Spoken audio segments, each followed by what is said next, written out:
everybody, and welcome back to my channel,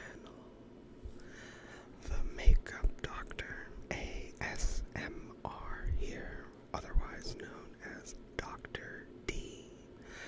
And in this video, we are continuing with my Fundamentals of Human Anatomy and Physiology series by talking about the makeup of our brain and cranial nerves.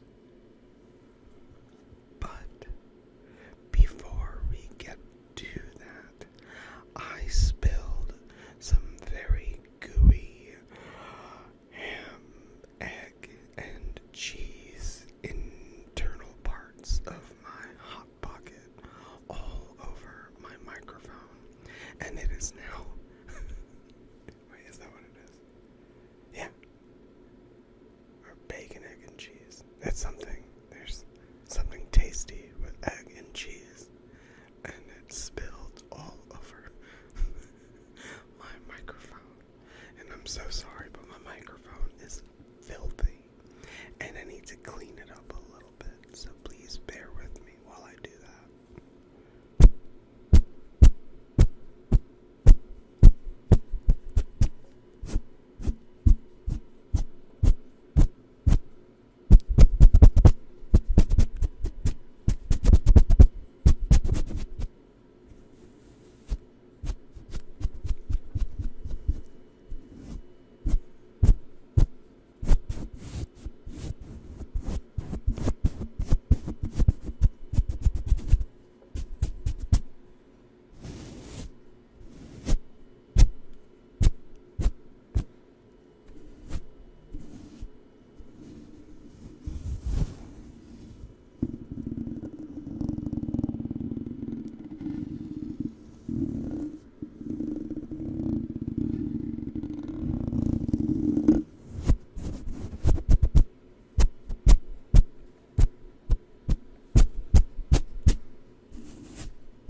Okay, I think, yeah, this should be pretty sufficiently clean now.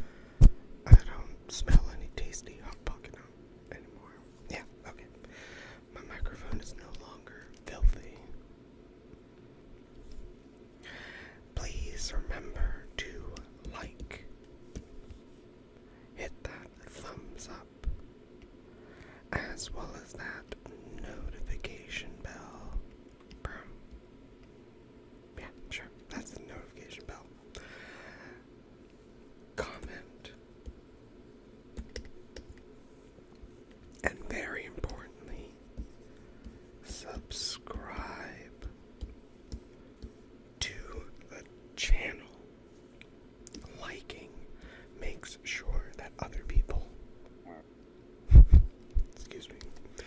Liking makes sure that other people know that you'll like this video. Commenting on the video lets me know what you liked or what you didn't like. And it also gives an opportunity for you guys to talk amongst yourselves and creates a little discussion board for, again, people from different walks of life and people with geographical limitations to be able to communicate and hopefully establish great relationships amongst yourselves. And subscribing helps me to grow the channel so that I can continue to provide this hopefully excellent and relaxing and comforting and calming and educational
just an organ.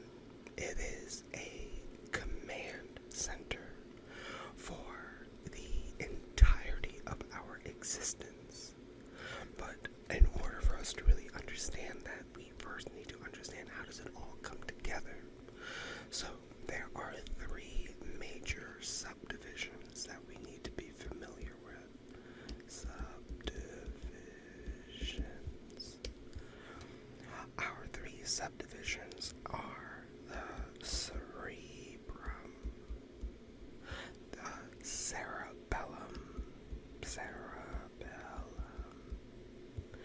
as well as the brainstem. 1, 2, 3, so brain stem. Yeah, okay, that's acceptable. So we have our cerebrum, cerebellum, and brainstem. Our cerebrum is the superstar of the brain. Superstar. It is the largest part. It is the largest part, and it is responsible for our thoughts, for our memories, for our emotions, and for our voluntary actions. If you are listening to this, thanking your cerebrum would not be a bad idea. Again, it is thanks to your cerebrum you are able to follow along with everything that I am doing. Our cerebellum is the little brain. We'll call it the little star. It is tucked away beneath the cerebrum. And we can think of the cerebellum as the backstage crew of a play, quietly but crucially. So quiet but still crucial. Managing coordination, balance, and precision of our movements. So very important for movements. And we have our brainstem. The brainstem is often, or at least I view it as the unsung hero that keeps you alive. That's sort of the key thing with the brainstem. Without the brainstem, our heart, our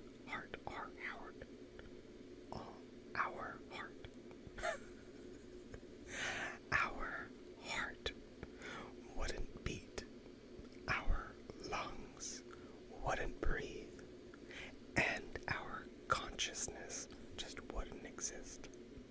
So, brainstem, just overall keeping us alive. Now let's look at the landmarks of our brain. So, when we take a closer look at the brain's overall surface, it can be viewed as a sort of maze of ridges and grooves. These are not just for show, they are essential for packing as many neurons as possible into a small space. So you can view it as this versus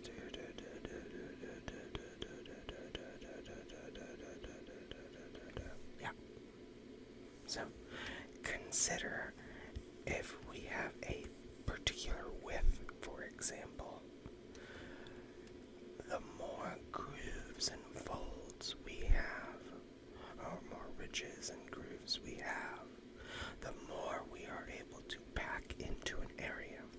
We are significantly increasing what is known as the surface area. If it is a smooth surface, there's not much going on there, at least neurologically speaking.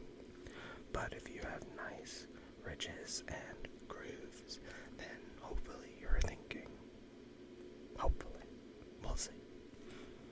So, much as possible into as little of a space as possible. We have what are known as the gyri and the sulci. So I've heard it gyri, sulci, sulci. I don't know. I pronounce it gyri, sulci.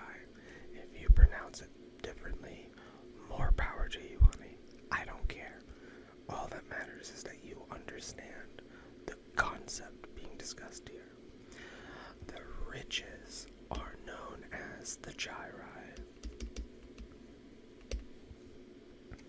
and the grooves are known as the sulci. So if we're viewing it sort of diagrammatically like this, the gyri are here. Boom, boom.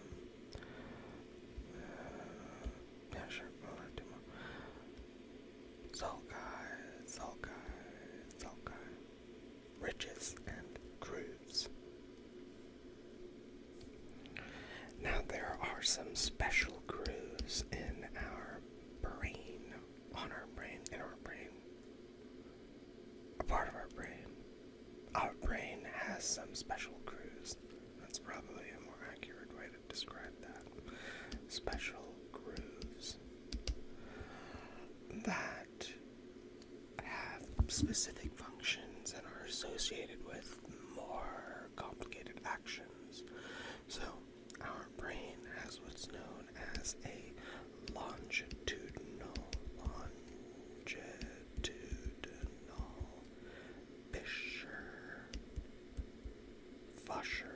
fissure.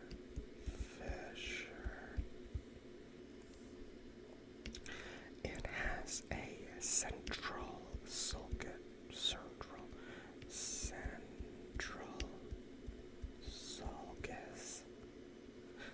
and it has a lateral sulcus. Okay, so our longitudinal fissure runs sort of like a canyon. It divides the brain into two hemispheres. Boom, boom. Our central sulcus acts as a border between the frontal and parietal lobes. So, between frontal and parietal lobes. And it's like the dividing line between, what are some general things? A dividing line between,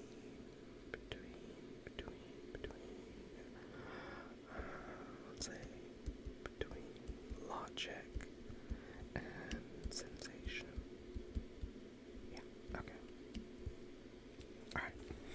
Our lateral sulcus separates the temporal lobe from the frontal and parietal. So, I'll say temporal between frontal and parietal.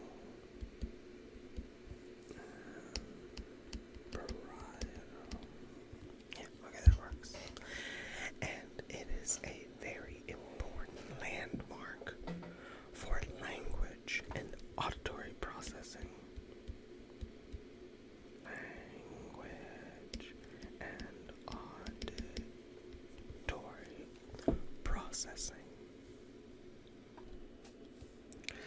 Now let's talk about the makeup of the matter. Makeup of the matter. Specifically, the gray versus white matter. We will start off with our gray matter. Our gray matter is important for thinking, for processing,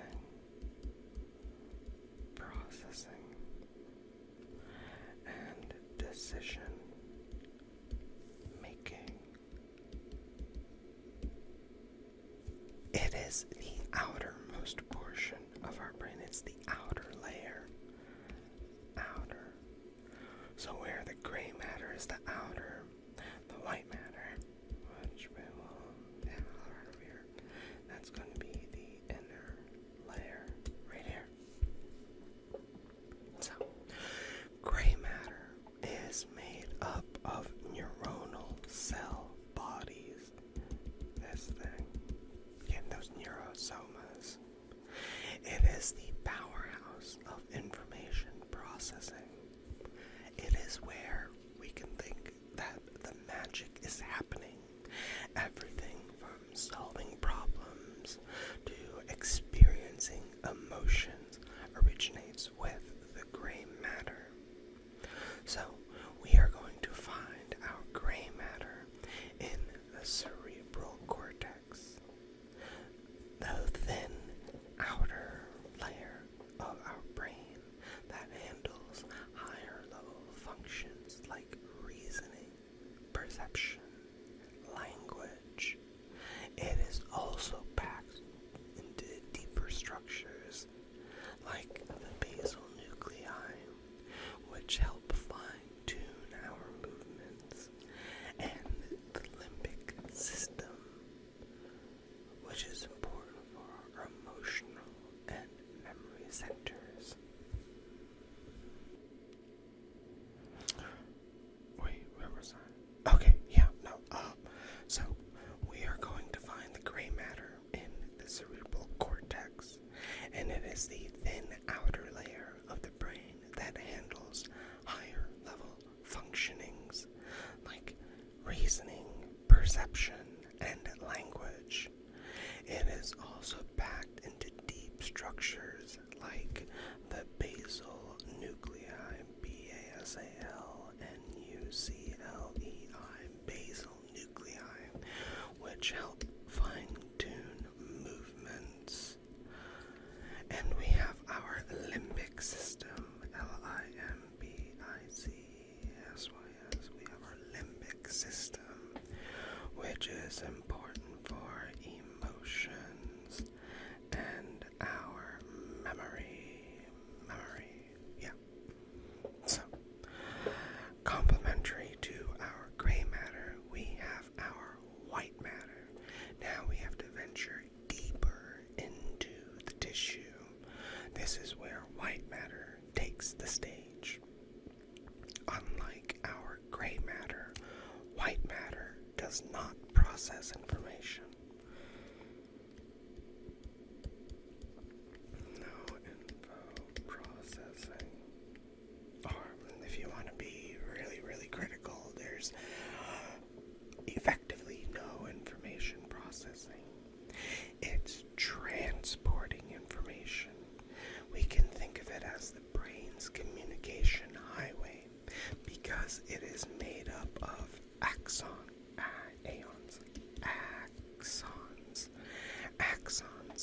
that are covered in that fatty substance known as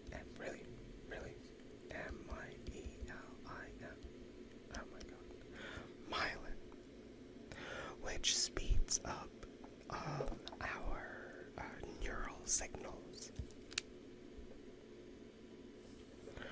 Without our white matter, our brain would be like a city with amazing neighborhoods, but no roads. Every thought, every sensation, every movement would grind to a halt. Gray matter makes the decisions, while white matter makes sure that those decisions get carried out.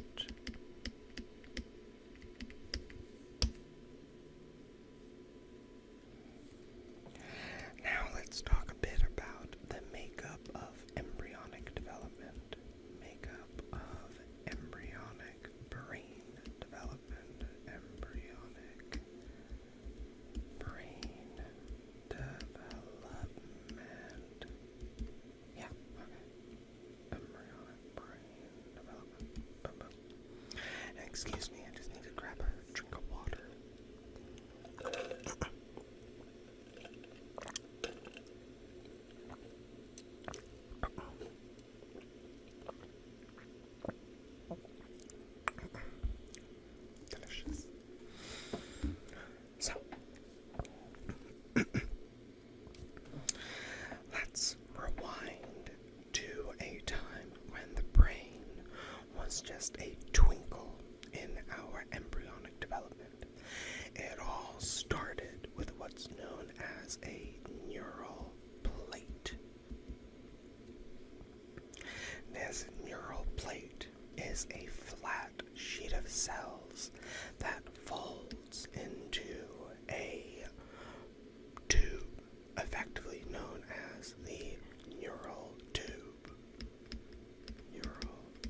is going to grow into the cerebrum. Really? Cerebrum. I feel like I'm not spelling this correctly. The cerebrum. Oh yeah, no, it is. Okay. Cerebrum, as well as the diencephalon. Nope, I hadn't spelled that right.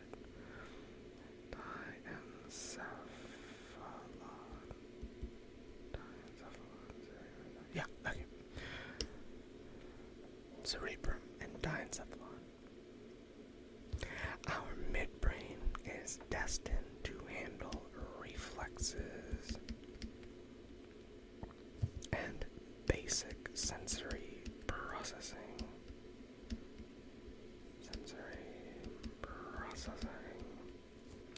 And our hindbrain is the precursor to our cerebellum, as well as our brain stem.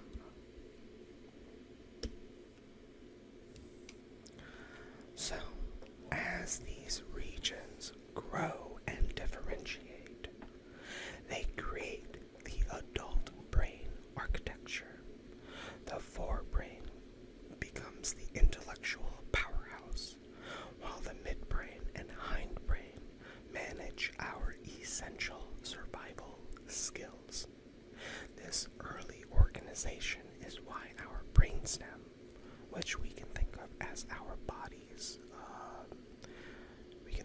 the body's control tower, is positioned at the base of our skull, while our cerebrum is the center of our consciousness and our thought processes. It is going to sit at the top. So this is where form over function, function over form comes into play.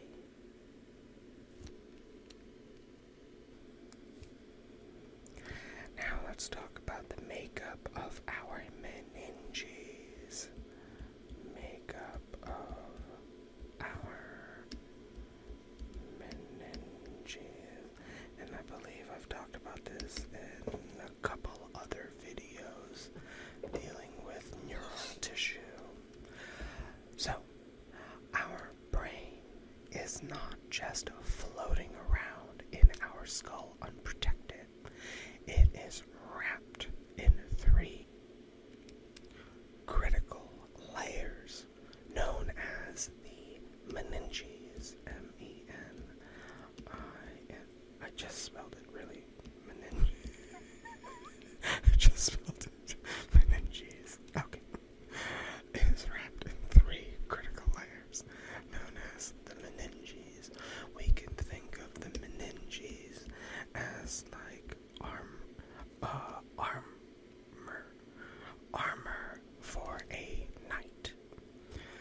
These layers are not just for protection, but they also play a vital role in cushioning the brain, stabilizing its position, and ensuring that it gets the nutrients that it needs. So, let's talk about the 3 layers in more detail. We have the dura mater. We have the arachnoid mater, and we have the pia mater. Yep. Okay. Dura mater, arachnoid mater, and pia mater. The dura mater we can think of and we know as the outermost layer, and it is the toughest. Its name actually means hard mother. Dura mater, hard mother, and for good reason. We can think of it as like the helmet for our brain, shielding it from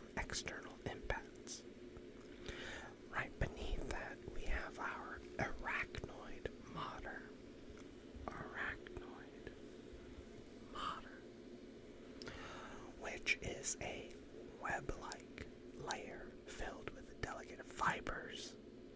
And we can imagine it as sort of like a hammock. Really? Hammock? H-A-M-M-O. Oh my goodness. Hammock. Yeah. We can imagine it as like a hammock that is holding our brain in place, while the CSF, the cerebrospinal fluid, flows beneath it for added cushioning.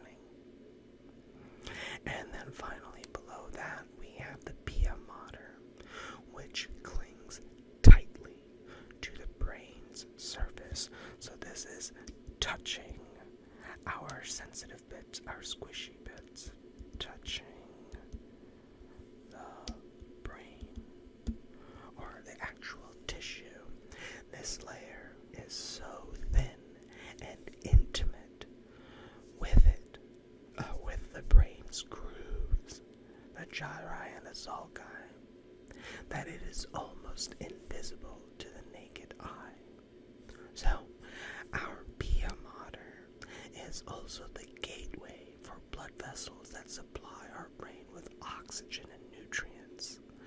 Together, these three layers create a fortress, ensuring that our brain stays safe and ideally sound.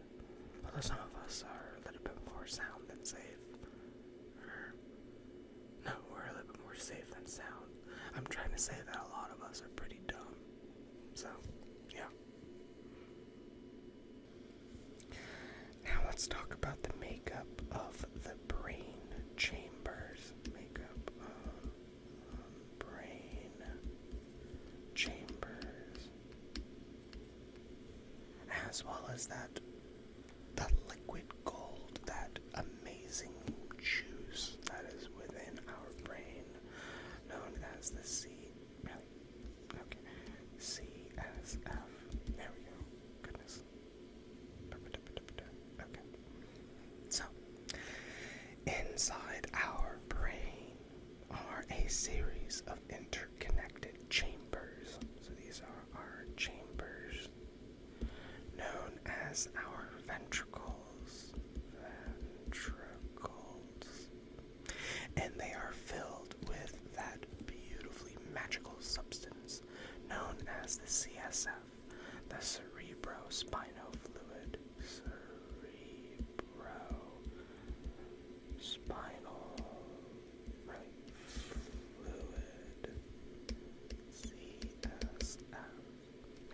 Cerebrospinal fluid, CSF. This system is like a high-tech plumbing network that keeps the brain nourished, cushioned, and ideally clean. We have two lateral ventricles, one in each hemisphere, which are the largest and most prominent. From there, our CSF is going to flow into the third ventricle,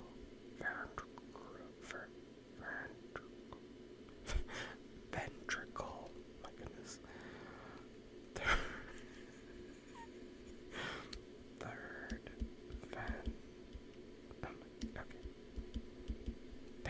third ventricle, which is a narrow chamber sitting in the center of the brain, and then from there it is going to flow into the fourth ventricle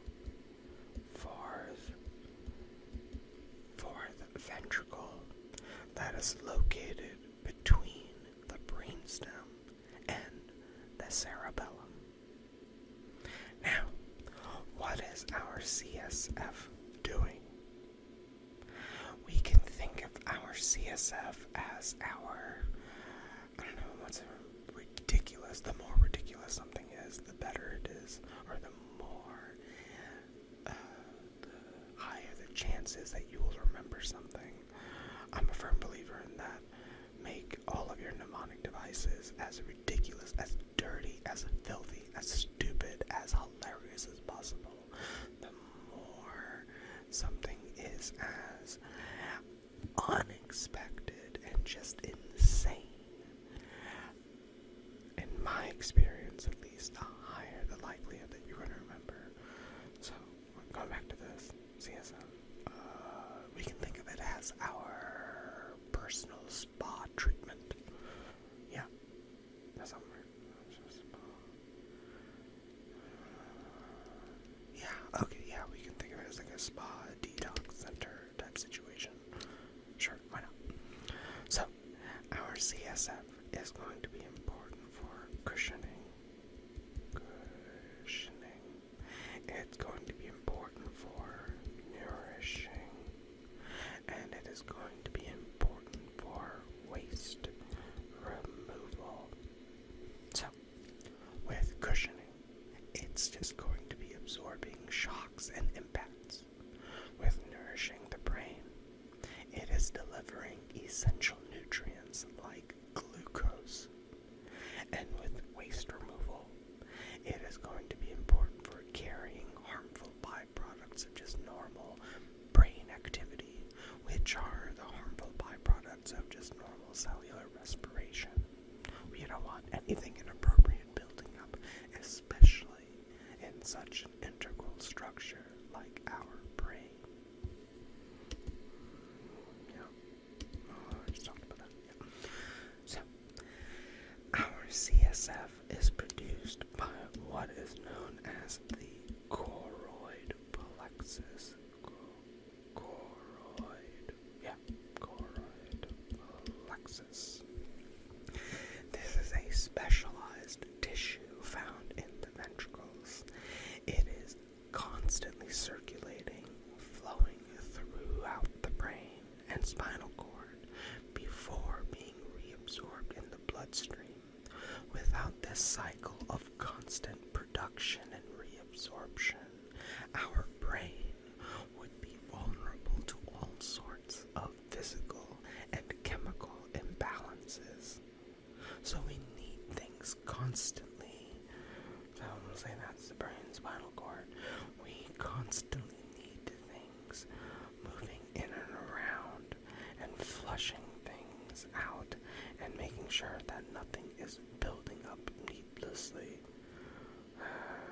Yeah, we're gonna go with this picture for now. Yeah, okay. Now let's talk about the makeup of the brain barrier system. Makeup of the brain barrier system. The BBS. Yeah. Our BBS, the blood-brain barrier system, or the brain barrier system, is our brain's exclusive VIP security system. This barrier is made up of tightly packed cells.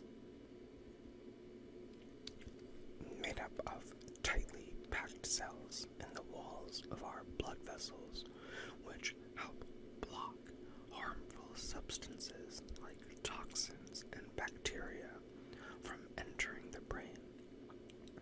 But it's not all completely locked down.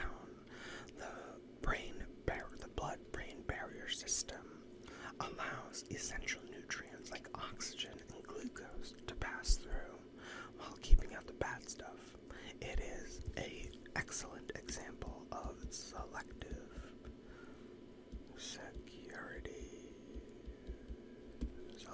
security. Yep. So, our brain also has a second line of defense known as the blood CSF barrier. So, in addition to the blood-brain barrier, we also have the brain CSF, the blood CSF barrier. Blood CSF barrier.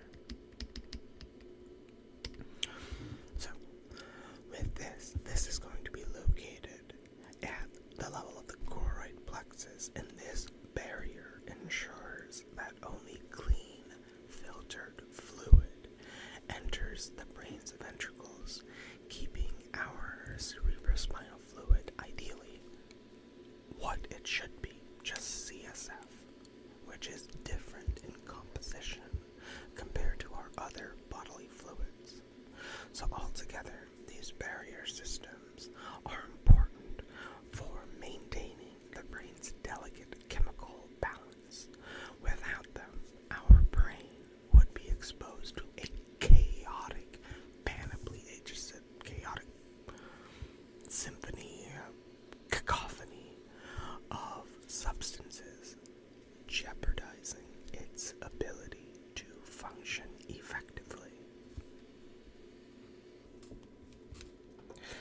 Now let's talk about the makeup of our brain's control centers, the hindbrain and midbrain. Makeup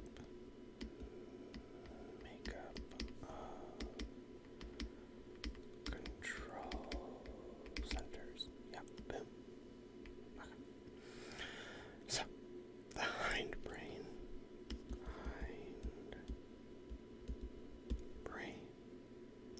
is where life-sustaining magic happens. Without it, our most basic functions, the breathing and the heartbeats,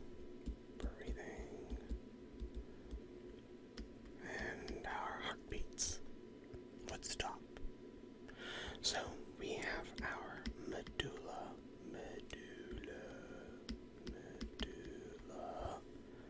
oblongata. We have our pons, and we have our cerebellum.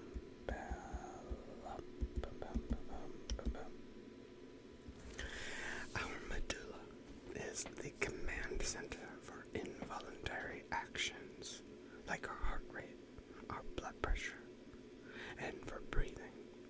It manages our reflexes, like coughing and sneezing, so we can think of it as our body's autopilot, keeping critical systems running, generally without conscious thought. Sitting just above the medulla is the pons, which we can think of as the brain's bridge. It is connecting the cerebrum to the cerebellum.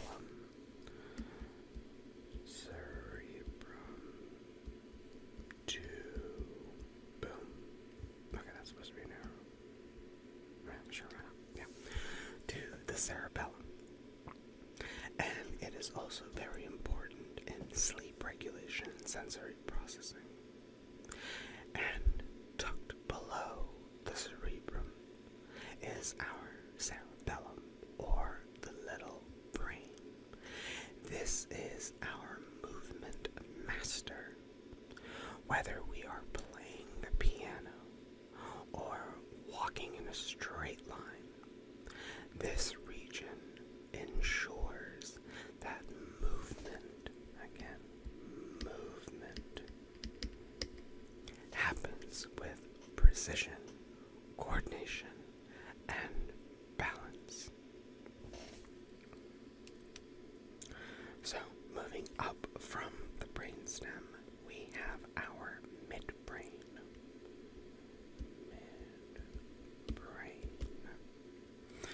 Our midbrain is a compact yet powerful region.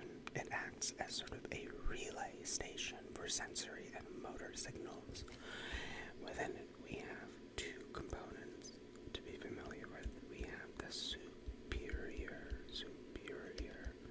colliculi, and we have the inferior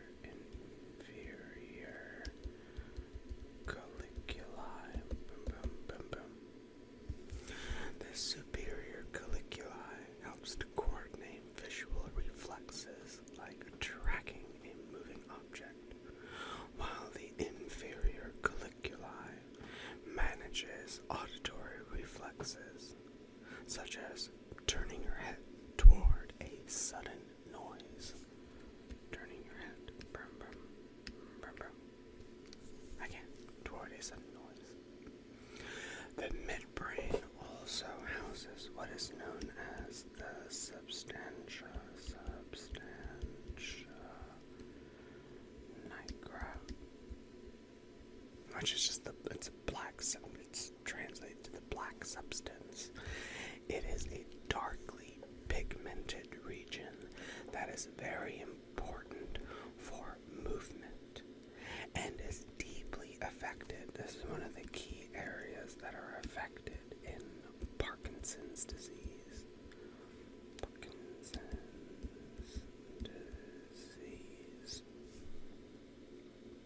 Substantia nigra, key player in movement. Now let's talk about the makeup of our lobes. Makeup of our lobes. Yep. Okay. So we have our frontal lobe. We have our parietal lobe.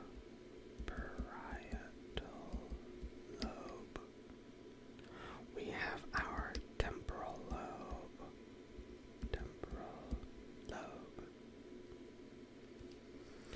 We have our occipital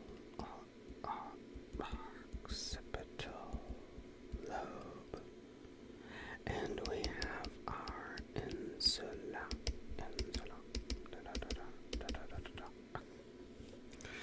So, with our frontal lobe, we can think of it as our brain's CEO. It is responsible for decision making and planning and our voluntary movements, anything that is at the forefront of our minds, which should make it easier mnemonically to help remember what it is. It is where our personality resides, and it is one of the most defining parts of who we are, our personality. The parietal lobe processes sensory input like touch and temperature and pain, and it helps navigate the world by integrating a lot of spatial information. The temporal lobe is our auditory processing center and our memory keeper. It is where we can recognize faces, understand language, and store more long-term memories. At the back of our brain, we have the occipital lobe. This is the hub of vision. Every color that we see, every shape that we recognize, every movement that we track is processed here. This lobe is like the brain's main, we can think of it as like a movie director, ensuring that the raw output from our eyes becomes sort of a vivid, coherent, cohesive picture of the world around us. And then finally we have our insula, which is the most insulated lobe. It is the hidden lobe. It is buried deep beneath the temporal and the frontal lobes, and its functions are, it's amazing. It is important for processing taste, our visceral sensations, and even some emotional experiences. It is thought to play a major role in empathy, making it a key player in how we connect one human to another.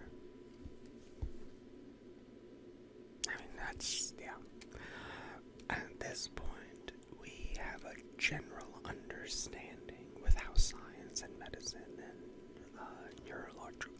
neurological mapping and targeting is concerned, and the research and the technology understanding what each of these areas are responsible for and how they contribute to us as a whole. But it is just fascinating to think that specific areas can be responsible for specific facets of our life, specific facets of what makes us who we are. It's phenomenal. It's mind-blowing, pun intended, inadvertently.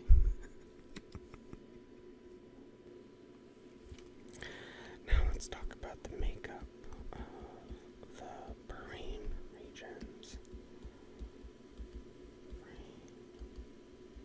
And their functions. So, we can start off by talking about the prefrontal cortex. Prefrontal cortex. This is our brain's executive powerhouse. This region, located in the frontal lobe, is going to be responsible for decision making. It's going to be responsible for planning. It's going to be responsible for problem solving. And it's also important for emotional regulation. This is where our personality resides, making it one of the most defining parts of who we are.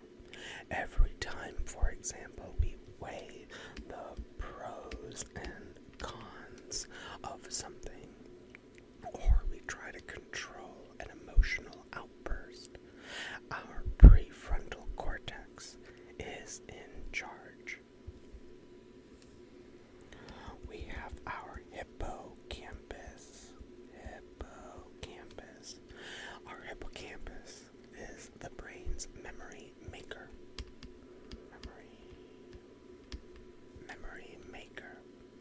It is found in the limbic system, and this sort of seahorse-shaped structure is crucial for converting short-term memories into long-term memories.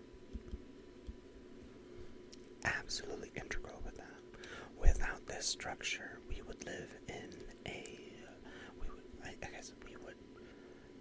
we would truly just live in the moment, unable to recall yesterday's events or learn new things.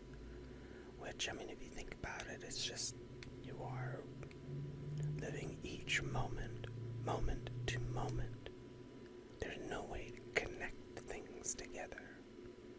So does that really make up a person, if that's the case? Like, what sort of is the definition of humanity? We're not going to get into some deep esoteric discussion like that, but it is very, very important to understand that memories are crucial to defining a person and how our personalities and our individualities are structured. And the hippocampus is absolutely essential for that. Our amygdala is another structure that processes emotions like fear and pleasure, and it's what helps us react fairly quickly to danger, but it's also important for forming emotional memories.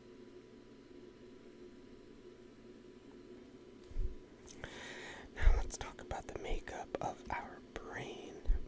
Really, makeup of our brain hemispheres. Yep. Okay. Makeup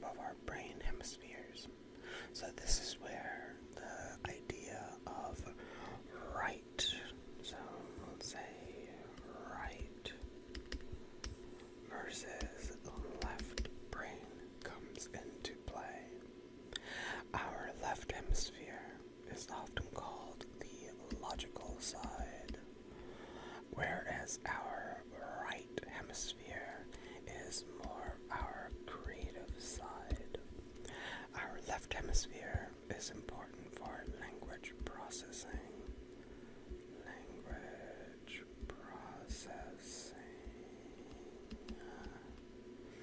It is important for mathematical reasoning.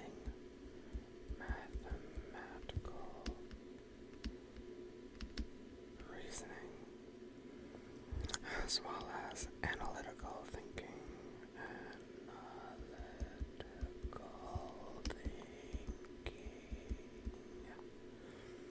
Now, conversely, our right hemisphere is going to be more involved in artistic and musical abilities. It is going to be involved in the spatial awareness,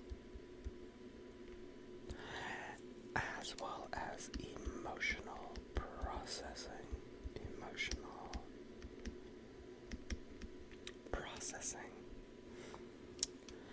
Now, between these two structures is a structure known as the corpus callosum. This structure is a thick bundle of nerve fibers that connects the two hemispheres, and it allows the right side and the left side,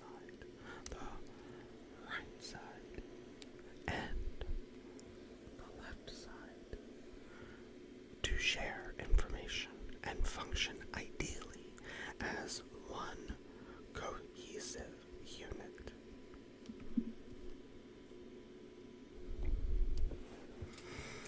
And finally, we are now we're going to talk about the makeup of our cranial nerves.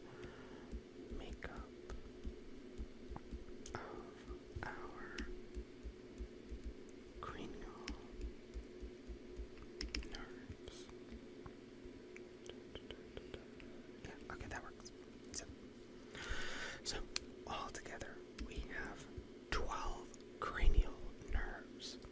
These are our brain's direct connection to the rest of the body. These nerves control everything from smelling your morning coffee or your quiche or whatever food you're having, to moving your eyes and even digesting your breakfast. So, we have, again, 12 cranial nerves altogether, and they are classically represented by their Roman numerals. Rarely will you see them.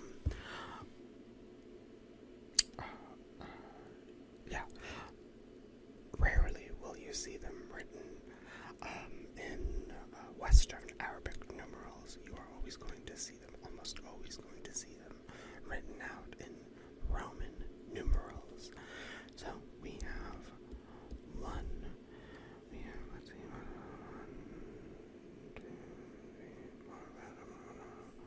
actually, yeah, we can just do it like this.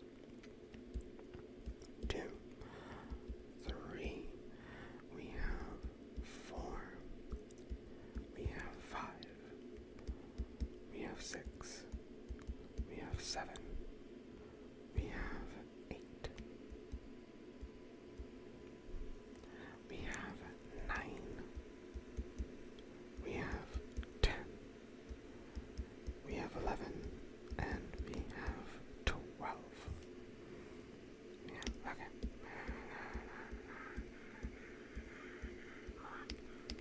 Yeah, okay. That's clean enough. Okay. So, our first cranial nerve is the olfactory nerve. Olfactory nerve. And as its name implies, this is going to be important for smell. The second cranial nerve 2, is going to be the optic nerve.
is important for sensations in the face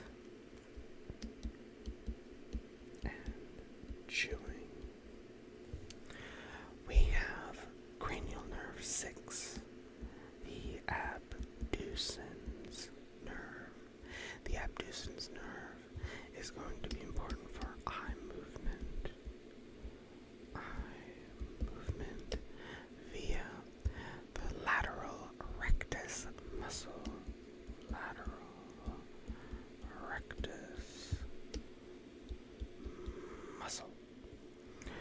We have cranial nerve 7, otherwise known as the facial nerve. The facial nerve, as the name implies, is going to be important for facial expression and taste. Facial expressions and taste. We have cranial nerve 8, which is known as the vestibulocochlear.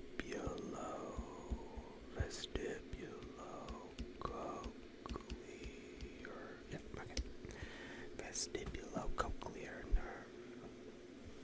And this is going to be important for our sense of balance, our vestibulation, as well as, if hopefully all of us have heard of the cochlea before, that's important for hearing.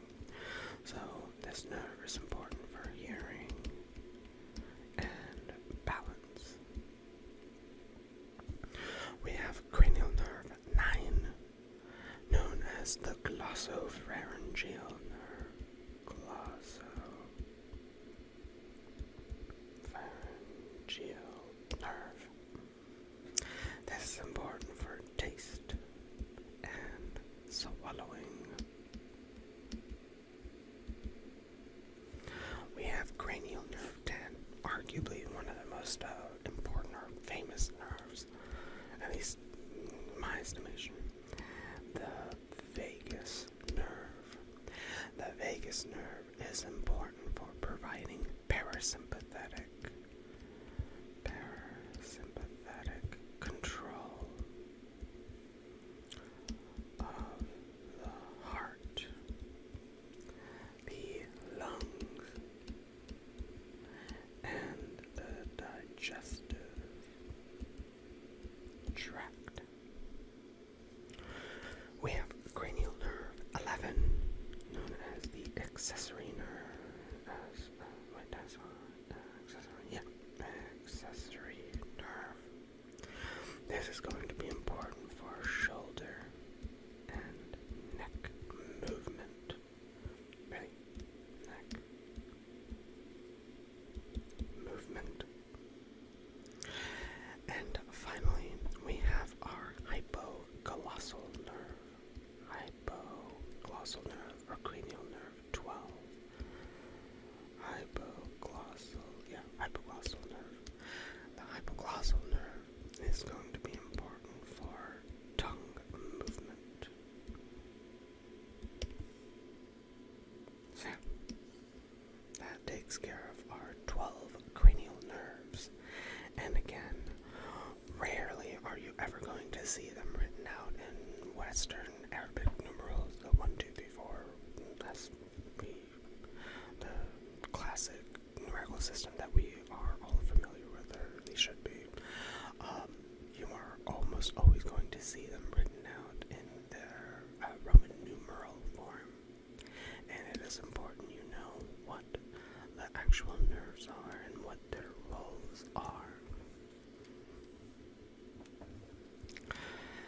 So, that wraps up pretty much everything I wanted to talk about and provide to you guys regarding our brain and cranial nerves. So, if you guys enjoyed everything that we talked about and you found it to be relaxing,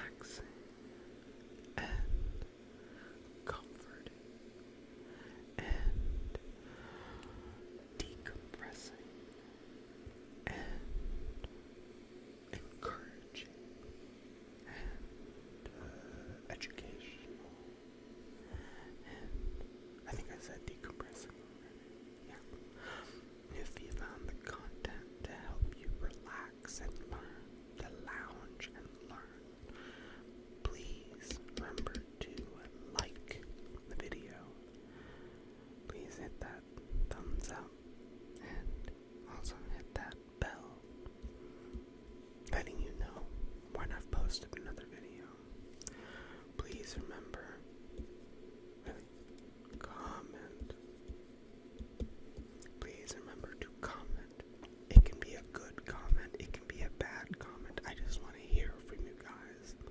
Any feedback will help me know whether I'm doing something right or whether I'm doing something wrong.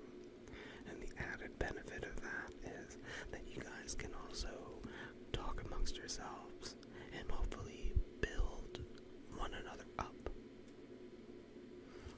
And very importantly, please subscribe to the channel. Subscribing is going to help me to grow the channel continually, and so that I can continue to provide you with this great, hopefully comforting and educational content. Please take a look at my other videos and please watch them in their entirety, especially if you again are finding yourselves in a situation where you want to lounge and learn. Alright guys, I love all of y'all, and I hope y'all are still with me. Maybe if you've passed out or if you're already asleep, then that's also a good thing. I'm not too upset about that. I mean, that's sort of the goal of all of this. But if you're still with me, I hope the rest of your evening or the rest of your time, whenever you're listening to this, goes well. I love you guys, and I will see you in the next one. Alright.